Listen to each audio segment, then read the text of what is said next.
I think this is very correct. I am not surprised at all, but here you are. President Trump's poll numbers surge past Obama's as the Biden campaign begins to implode. In this video, we're going to take a look at the current state of the polls, how Joe Biden's campaign really is collapsing, and how President Trump is poised for a solid victory come November. You're not going to want to miss this. Greetings, everyone, patriots across the globe.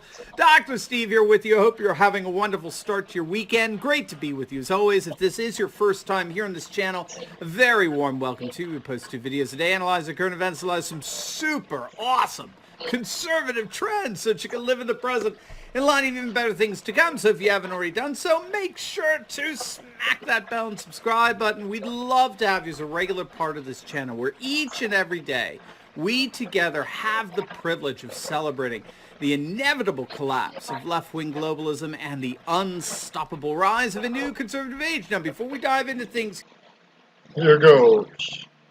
okay, so let's dive right in here. Now, I know a lot of you have been concerned about Trump's re-election chances.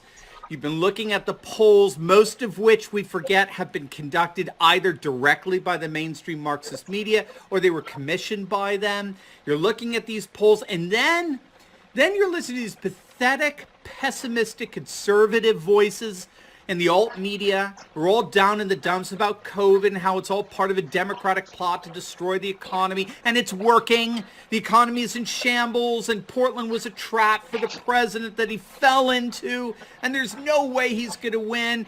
And not if, but when Joe Biden wins, it's the end of the country. Conservatism is wiped out of existence. Does that sound familiar? Well, if it does, enough. Walk away from all of that complete and total nonsense. Enough. We should have our own walk away movement, right? First and foremost, walk away from the dishonest and corrupt mainstream Marxist media. They do not believe in truth. For them, truth is power.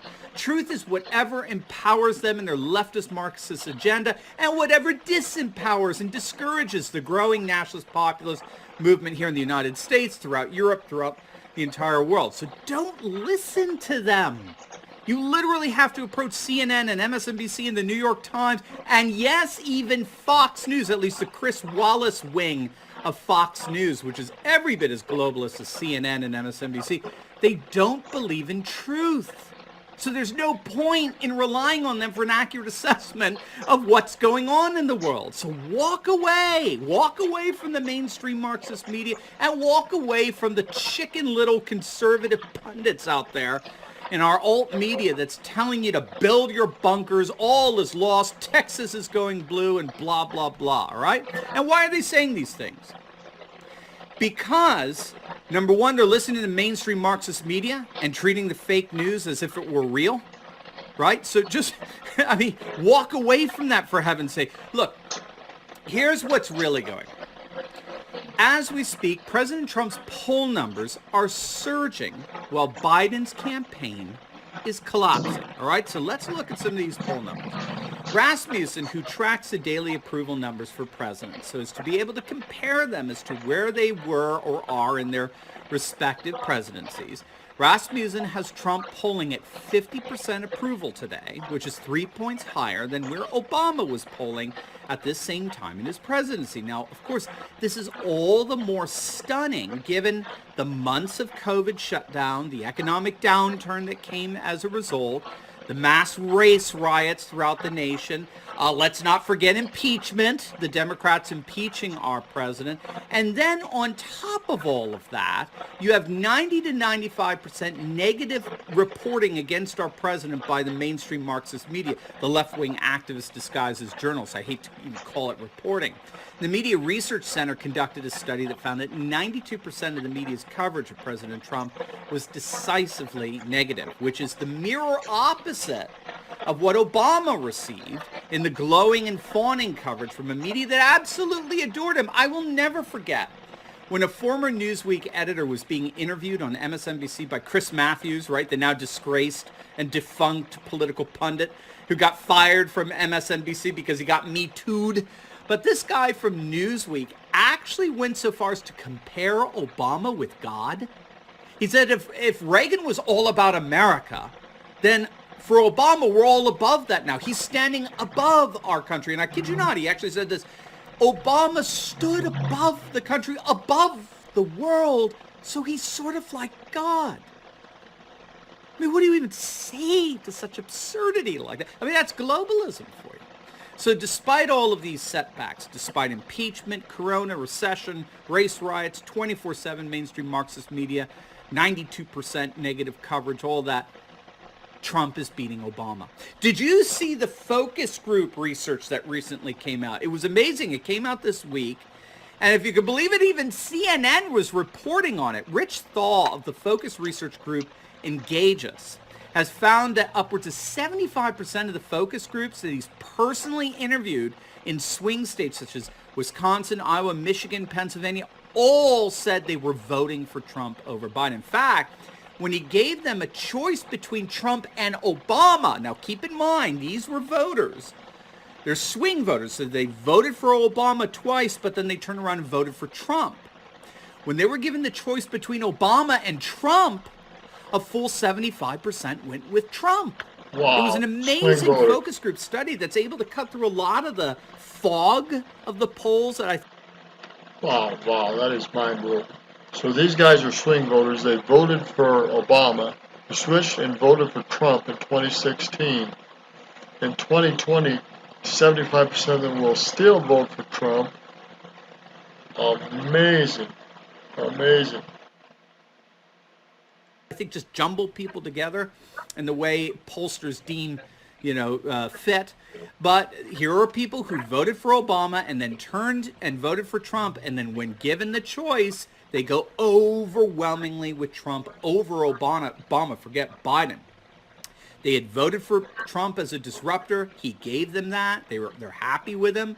Trump didn't campaign in one way and then become a completely different person once sworn into office. Right? Hello, George W. Bush.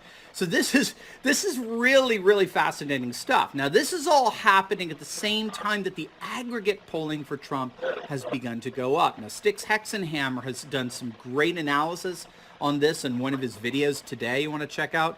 Trump is at 43% with the Real Clear Politics aggregate polling, which is up from last year when he was averaging about 40%. So he's just 3% away from the magic 46 aggregate polling, which you need to win, which as we get closer to the election, we can be very confident in predicting that he most certainly will do. So the individual polling, comparing where he is in relation to Obama at the same time in his respective presidency, is up, and his average aggregate polling is up.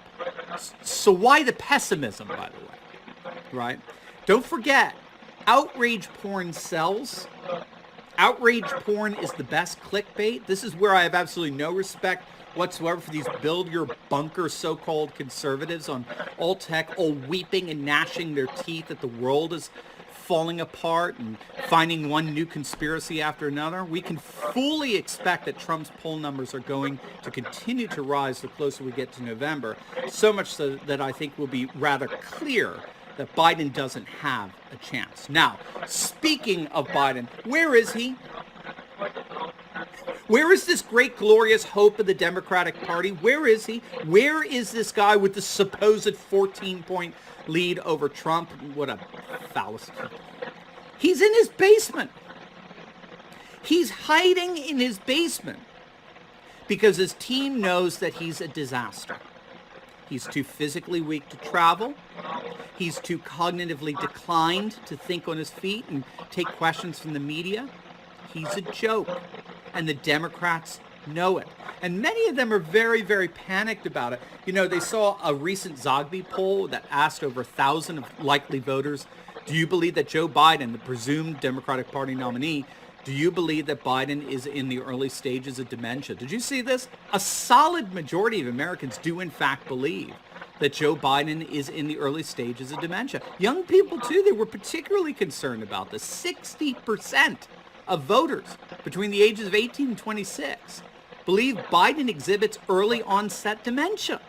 And to make matters even worse, Democrat pollsters, the more honest ones, they're admitting that the party is indeed fracturing. It's in disarray. Again, you'll never hear this from the left-wing activists disguised as journalists at CNN or MSNBC or the New York Times. But the Democratic pollster, Doug Schoen, recognizes that the primaries that we've seen over the last several months, they've revealed that the Democrats are deeply divided, which is making any chance of them winning the White House even more remote than ever. What's going on is that the Democrats are actually having trouble mobilizing their base. Again, this is something that opinion polls simply can't capture in their results. So this is what I assumed was happening, is that the Democratic base is fractured and they're having problems mobilizing on specific topics and agendas.